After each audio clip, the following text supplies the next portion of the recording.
মুসা আলাইহিসসালাম নাকি মেসি হয়ে ফেরত এসেছে, নাউজুবিল্লাহ।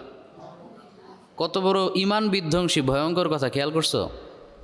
তোমরা নাওয়াকিদুল ইসলামের যে ইসলাম ভঙ্গের কারণসমূহ, ওখানে দেখবা 6 নম্বর একটা পয়েন্ট আছে, আল ইস্তেহজাউ বিআমরিদ্দিন। ইসলামের কোনো বিষয় নিয়ে যদি কেউ ঠাট্টা করে তাহলে তার ইমান থাকবে না।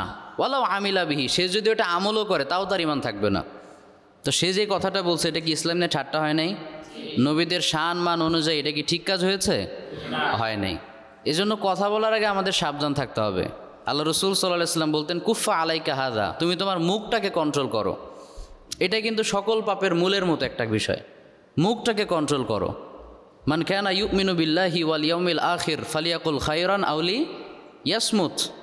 তুমি যদি আল্লাহ এবং পরকালে বিশ্বাস করে থাকো তাহলে বললে ভালো বলো, না হলে তাহলে কি করতে হবে?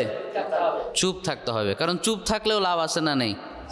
মান সমাতা নাজা, চুপ থাকলেও আল্লাহ নাজাত দিবে ইনশাআল্লাহ। এজন্য আমরা বললে ভালো বলবো, না হলে চুপ থাকবো। তো ওই যে ছেলেটা যে কথাটা বলেছে ঢাকা ইউনিভার্সিটির, নাম সম্ভবত আবু হায়াত দেখলাম, ওর হয়তো ভাই কথাটা বলার সময় আবেগে কাজ করছে, বিবেকে কাজ করে নেই। ও হয়তো বা বুঝতে পারে না যে এটার ভয়াবহতা কত বেশি হতে পারে।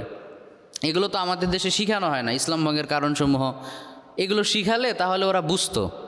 তো যাই হোক, আমরা তার হেদায়েতের জন্য দোয়া করি, আল্লাহ তাকে হেদায়েত দান করুক, আমরা পড়ি আমিন।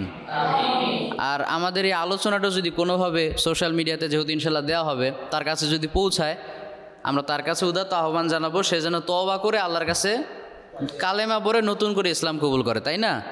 কারণ সে যে কথাটা বলেছে এতে করে তার আর মুসলিম থাকার কথা না, বাকি আল্লাহ ভালো জানে।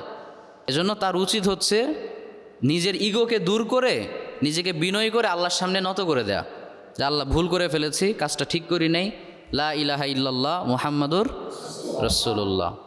আল্লাহ তাকে হেদায়েত দান করুক, আল্লাহ তাকে মাফ করে দিক, আমরা পড়ি আমিন।